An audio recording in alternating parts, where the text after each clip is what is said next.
성경 정독반입니다. 오늘은 갈라디아서 4장 8절 말씀입니다. 갈라디아서 4장 8절부터 보시겠습니다. 그러나 너희가 그때는 하나님을 알지 못하여 본질상 하나님이 아닌 자들에게 종노릇 하였더니. 여러분 여기 보시면 8절과 9절이 날카롭게 대조가 되죠. 그때는 8절에, 9절에는 이제는 그랬습니다. 예수님을 믿기 전과 또 회심한 이후의 과거와 현재의 모습이 서로 대조되고 있죠. 그리스도 안에 있을 때 지금과 그리스도를 믿기 이전의 그때가 서로 대조되고 있습니다.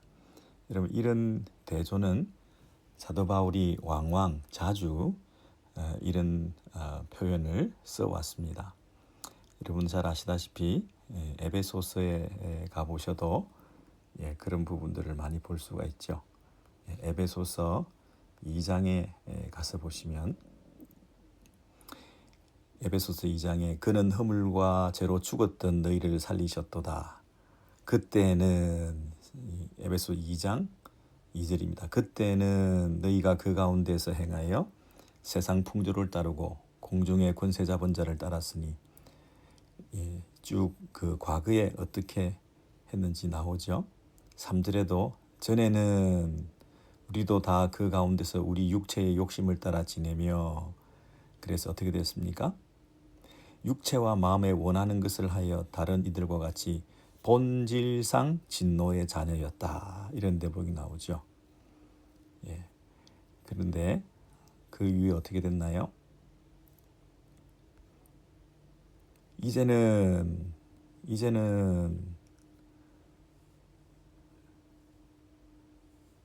하나님의 자녀로서 변화받고 달라진 삶을 살게 되었다 하는 것이, 허물과 죄로 죽었던 우리를 살리셔서, 4절에 보시면 긍휼이 풍성하신 하나님이 우리를 사랑하신 그 큰 사랑을 인하여 허물로 죽은 우리를 그리스도와 함께 살리셨고 또 함께 일으키사 그리스도 예수 안에서 하늘에 앉히시니. 이런 식으로 회심 이전과 회심 이후의 날카로운 대조를 우리가 볼 수 있습니다. 왜 이렇게 대조를 극적으로 보이겠습니까?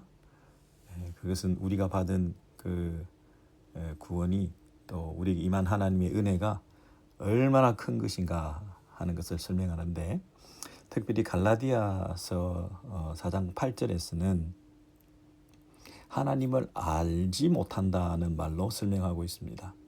4장 8절에 보시면 그러나 너희가 그때는 하나님을 알지 못하여, 그런데 이제는 어떻게 됐냐면 하나님을 알게 되었다. 그것이 큰 차이입니다. 본질상 하나님이 아닌 자들에게 종노릇하였다. 하나님을 알지 못하기 때문에 하나님이 아닌 자들에게 종노릇하였다. 하나님이 아닌 자라는 것은 우상을 말합니다. 하나님 외에 다른 신을 말합니다. 하나님 아닌 것들에 종노릇한다. 그러므로 우상 숭배의 본질은, 다른 종교의 본질은 참 진리가 아닌 것은 우리를 종노릇하게 만드는 것입니다.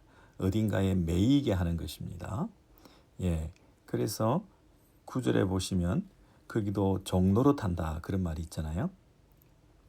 9절에 보시면 이제는 너희가 하나님을 알 뿐 아니라 더욱이 하나님이 아신 바 되었거늘 어찌하여 다시 약하고 천박한 초등학문으로 돌아가서 다시 그들에게 종노릇하려 하느냐 그랬습니다. 그러니까 8절에도 종노릇이 나오고 9절에도 종노릇이 나옵니다.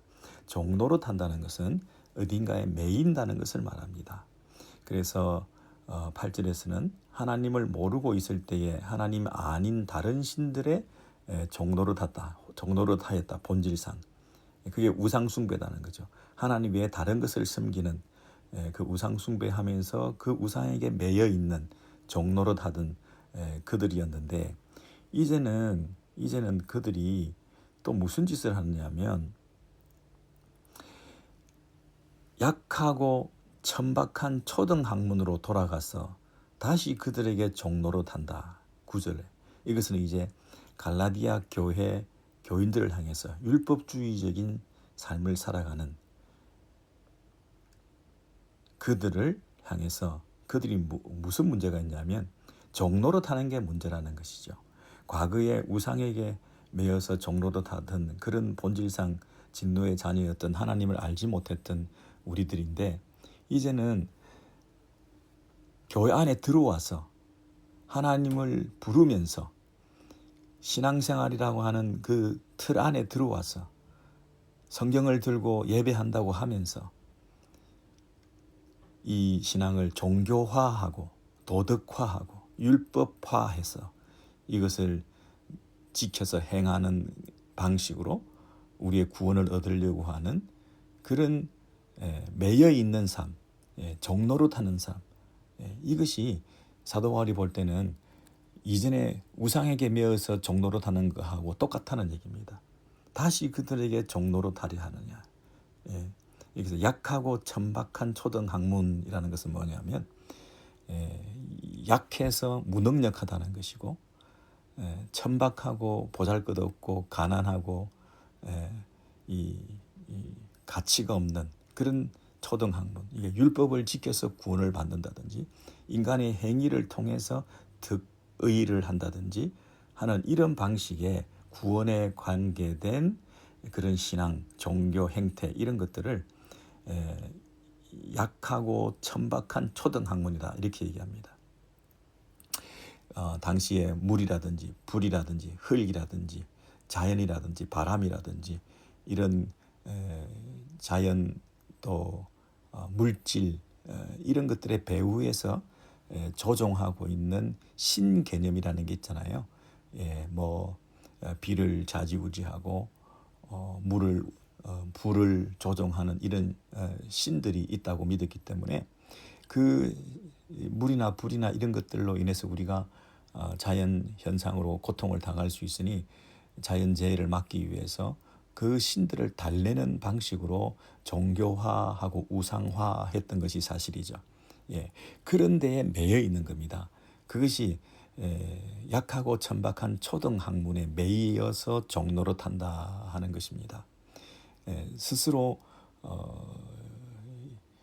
구원을 줄 수 없는 무능력에서 우리를 구원해 줄 수 없는 그런 약하고 그리고 비참하고 천박하고 초라하고 가난한 부유하게 만들 수 없는 우리를 진정한 자유로 이르게 할 수 없는 그런 저급한 천박한 수준에서의 구원에 대해서 얘기하는 인간의 행위를 통해서 구원을 받고 자기 의를 추구하고 자기 공로에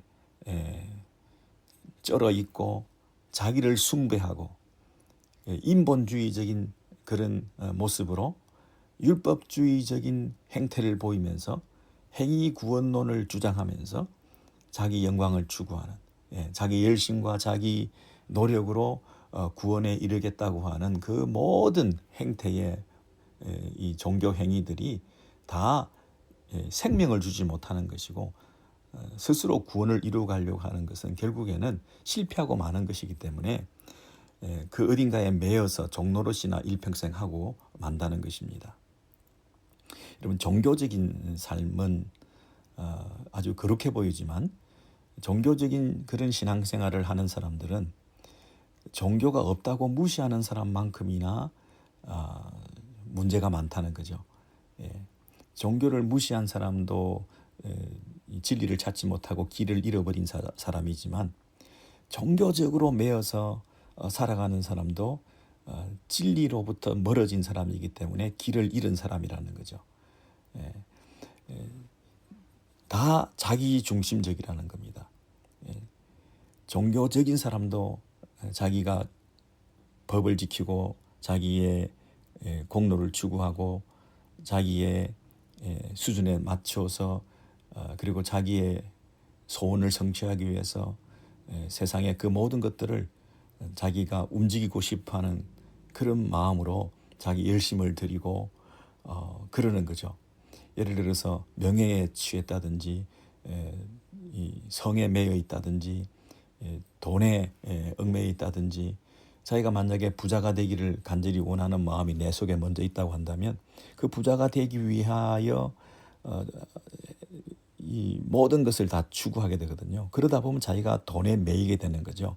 돈이 많다 보면 만족할 것 같아도 더 많은 돈을 추구하게 되고 돈이 없으면 위축하게 되고 초라해지게 되고 자유를 얻지 못하게 되는 것이거든요. 그러므로 늘 그 어떤 신 아닌 것을 신으로 삼으면 하나님 아닌 것을 하나님으로 삼다 보면 내 안에 그 자유와 만족이 있지 않게 되는 것입니다. 그리고 나는 항상 그 내가 추구하는 내가 우상시하는 그것에 매여서 살 수밖에 없는 거죠. 그래서 자기의 그 목적을 달성하는 데 도움이 되는 것들 앞에 절하고 숭배하다 보면 그것에 매여서 일평생 살아가게 되는 것입니다. 건강이 내 인생의 목표가 되고 물질이 내 인생의 목표가 되고 평안한 것이 내 인생의 목표가 되고 그러면 그것을 주는데 내 마음을 뺏기게 되는 거죠. 그러다 보면 그 외의 것들에 대해서는 이 자기가 불만하게 되고 위축되고 이런 삶을 살면서 진정한 평화와 자유를 누리지 못하는 삶이 되죠. 전천후적인 어떤 상황과 관계없이 하나님 한 분 그분 참신을 우리가 섬길 때에 그분 안에서 찾아오는 그 평안과 위로를 우리가 누릴 수 있게끔 참 자유를 주겠다고 하는데 우리는 이렇게 초등학문에 매어서 무능하고 약하고 초라하고 저열하고 저급한 그런 방식으로 자기 의나 추구하는 자기 의를 추구한다. 자기 영광을 구한다. 이게 다 자기 숭배입니다. 사람들은 다 자기 공로를 내세우고 그 자기를 사람들로부터 인정받기를 원하고 그러다 보니 구원조차도 내가 율법적으로 그것을 지키고 규례를 행하고 그것을 통해서 구원을 이루어가겠다고 하는 그런 삶을 우리가 종교적으로 살아가게 되는 거죠. 그것이 교회 안에도 들어와 있어서 그것이 다시 종노릇하게 되는 것이다. 어찌하여 다시 약하고 천박한 초등학문으로 돌아가서 다시 그들에게 종노릇하려 하느냐. 이렇게 힐난하고 있는 사도 바울의 심정을 아시겠습니까? 왜냐하면 9절에 보시면 이전에는 너희들이 하나님을 몰랐지만 이제는 너희가 하나님을 알게 되었는데도 왜 그렇게 하느냐는 거죠. 너희가 하나님을 알게 되었다. 이제는 우상을 섬겼는데 하나님을 알지 못하고 8절이죠. 하나님을 알지 못해서 하나님 아닌 것을 섬기고 종노릇했는데 이제는 하나님을 알게 되었다는 겁니다. 계시를 통해서 성경을 통해서 예수 그리스도를 통해서 우리가 하나님을 알게 되었고 참 하나님을 섬길 수 있게 되어서 이 갈라디아 교회에 들어와 있는 신자로서의 삶을 출발하게 되었는데 어떻게 그럴 수가 있냐는 거죠. 왜 우상적인 것에 매여서 자기를 스스로 구원하겠다고 하는 그 종교적인 그 행태로 돌아가 가지고 하나님께서 그리스도 안에 주시는 그 자유를 그 평화를 왜 누리지 못하고 어딘가 매여서 그것을 지키려고 애를 쓰는 것으로 구원을 얻으려고 하는 그 모습으로 돌아갔느냐라고 안타까워하면서 얘기하는 거죠. 그러면서 중요한 얘기를 하는데 우리가 하나님을 다시 알게 되었을 뿐만 아니라 이제는 어떻게 됐다고요? 9절입니다. 더욱이 하나님이 아신 바 되었거늘 그랬습니다. 우리가 하나님을 알게 되었을 뿐 아니라 하나님이 우리를 알게 되셨다. 이게 사실은 구원입니다. 하나님의 아신 바 되었거늘 하나님께서 우리를 알고 계시거늘 그러면 모든 게 끝났다는 겁니다. 하나님이 우리를 어떻게 알게 되었습니까? 우리 같은 비참한 초라한 의롭지 못한 것들을 원수된 관계 속에서 우리와 관계를 가지지 않았던 그분께서 그리스도 안에서 우리를 품어주신 거죠. 알아주신 거죠. 하나님께서 우리를 볼 때 우리를 보는 게 아니라 그리스도를 보시면서 하나님의 아들이신 예수 그리스도의 그 의의 우산 아래에 있는 우리들을 보시고 우리와 교제와 관계를 회복해 가셨던 거죠. 여기서 안다라는 말은 야다 여러분 다 옛날부터 아시는 단어죠. 여기서도 안다 하는 말은 친교와 사귐, 사랑과 아껴줌, 신실한 사랑으로 끝까지 책임지심, 남편과 아내가 서로 안다라는 것은 속속들이 그 마음까지도 서로를 좀 알아가는 지식적인 단순한 알미 아니라 경험적인 알을 통해서 객관적인 지식을 가지는 게 아니라 서로의 경험적인 주관적인 체험을 통한 그런 알미 계속되는 것을 말하지 않습니까? 한 번에 아는 것으로 끝나는 것이 아니라 관계를 통해서 알아가는 것을 말하지 않습니까? 수십 년을 살고 이제 내가 당신을 좀 알겠소 할 때 그 아는 거죠. 그래서 지금도 하나님과 우리 사이는 하나님이 우리를 안다라는 그런 친교와 사귐, 교제, 만남, 그 관계가 계속되고 있다는 것을 말하는 것입니다. 우리가 하나님을 알게 되었을 뿐만 아니라 그리스도 안에서 하나님을 아버지라고 부를 수 있게 되었죠. 뿐만 아니라 하나님께서도 우리를 사랑의 관계로 품어주셨죠. 아껴주시고 위해주시고 불러주시고 교제하시고 대화하시는 그 알매 관계로 들어가게 된 거죠. 하나님께서 우리를 아신다. 그리스도 안에서. 그런 교제가 회복되었기 때문에 이제는 그분 안에서 누리는 자유, 그분 안에서 누리는 평화, 그분 안에서 누리는 만족, 그분으로 인하여 가장 이 땅에서 비할 수 없는 그 사랑을 힘입은 그 은혜를 입었다고 한다면 내가 그분의 사랑을 받고 있다는 그 사실 한 가지로 우리는 종이 아니라 더 이상 종노릇을 것이 아니라 하나님의 자녀가 되었다. 아들이 되었다. 그 부자지간의 관계 안에 들어가기 때문에 더 이상 우리가 잘 보이려고 애쓸 필요가 없는 거죠. 더 이상 뭔가 행위를 통해서 눈치를 보면서 주인의 눈치를 보면서 그 마음에 들게 하기 위해서 경직된 상태로 늘 있어서는 안 되는 거죠. 아버지와 아들의 관계 속에서 그 알매 관계로 들어가고 그 교제 안에서 더 이상 우리는 종노릇하지 않는 풍성한 자유를 누리게 된 거죠.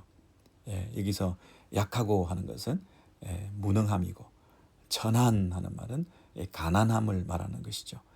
약하고 가난한 무능한 이런 초등학문 수준에서의 종교 생활을 통하여 율법주의적인 신앙 행태를 통해서 종노릇하고 있는 우리들의 이 초라한 모습으로 왜 돌아가려고 하느냐.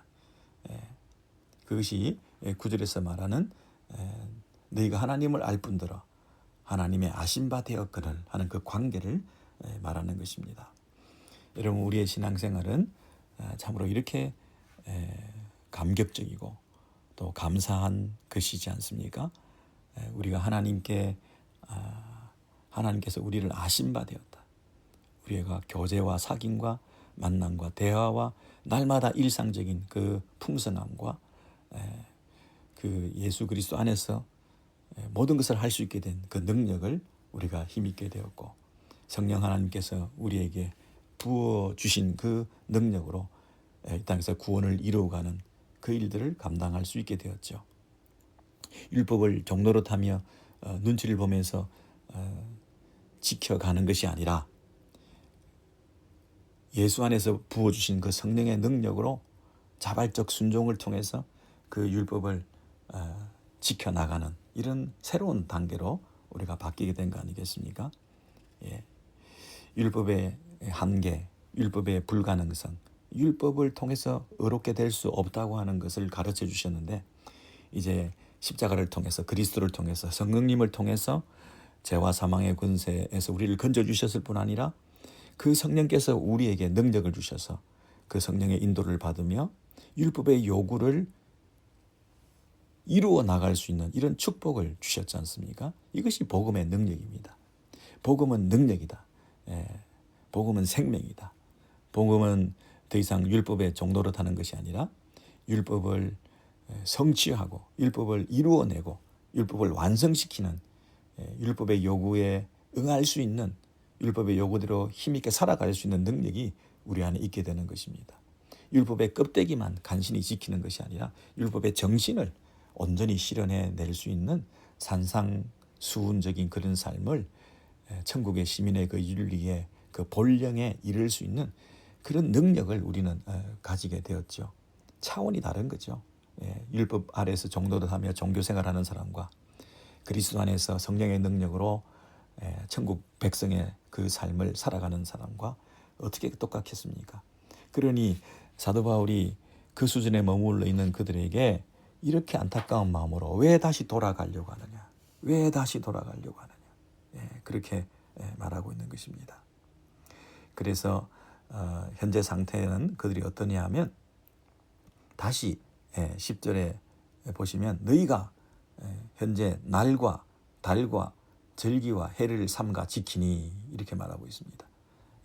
구약에서 폐기된 그 규례와 절기들을 준수함으로써 자기 행위 구원적인 의를 만족을 얻으려고 하는 그들에 대해서 엄히 책망하고 있는 것이죠.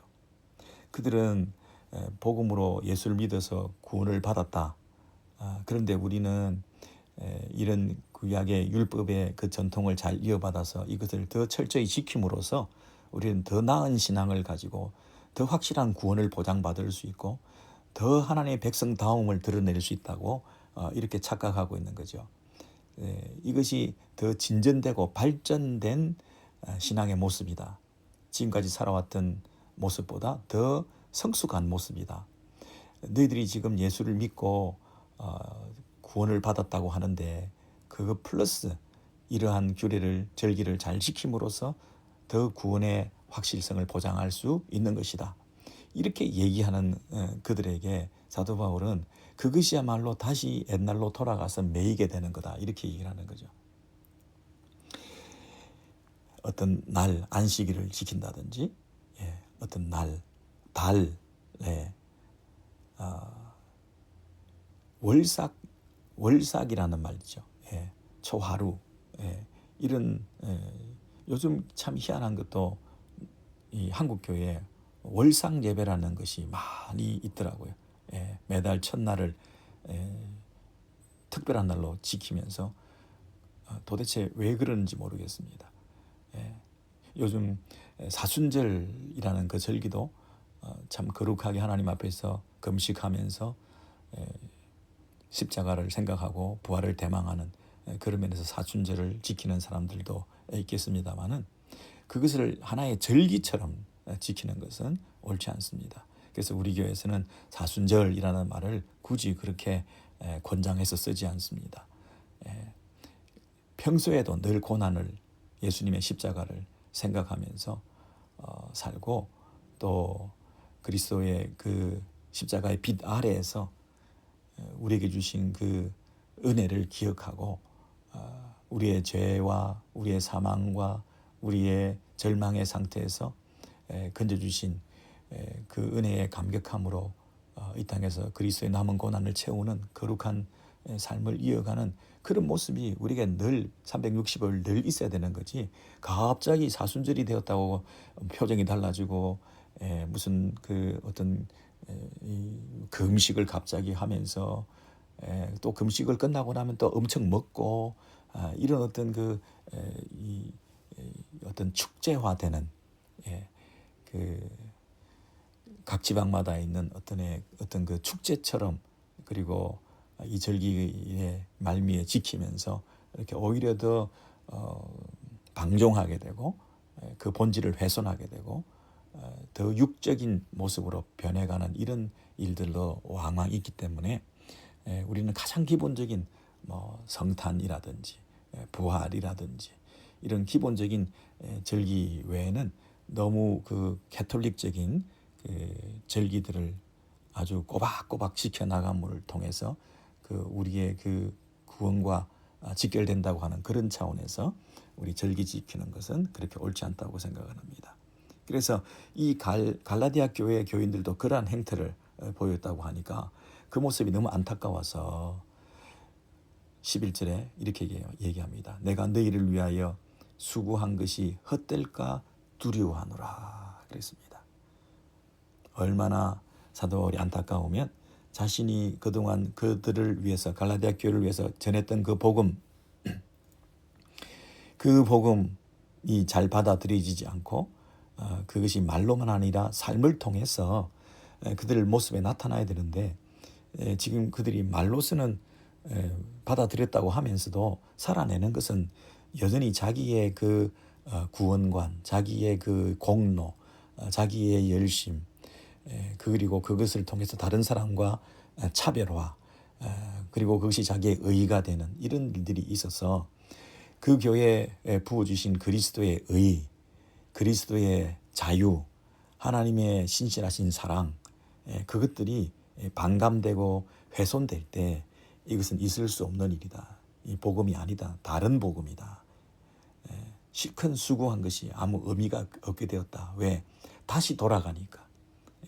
그리고 인간들은 누구나 다 자기도 모르게 자기 공로를 추구하고 자기 의를 내세우고 자기의 열심을 통해서 다른 사람보다는 차별화시키면서 그것이 자기의 구원의 크레딧이 되는 것이냐, 이렇게 살게 마련인 것이 인간입니다. 근데 자꾸 그걸로 돌아가는 관성적인 이 모습을 우리가 억지로라도 다시 복음으로 회복하는 일들을 반복해야 되는데, 이 갈라디아 사람들은 저절로 고삐 풀린 망아지처럼 막 그 원래대로 돌아가고 있는 이 모습을 보시면서 복음 안에서 바로 서지 못한 이 교회를 향하여 안타까움을 가지고 내가 수고한 것이 다 헛될까 두려워한다, 이렇게 말씀하셨습니다.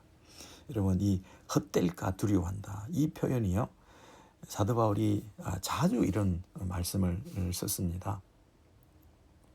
그 갈라디아서 앞에 2장에도 한번 가보시면요,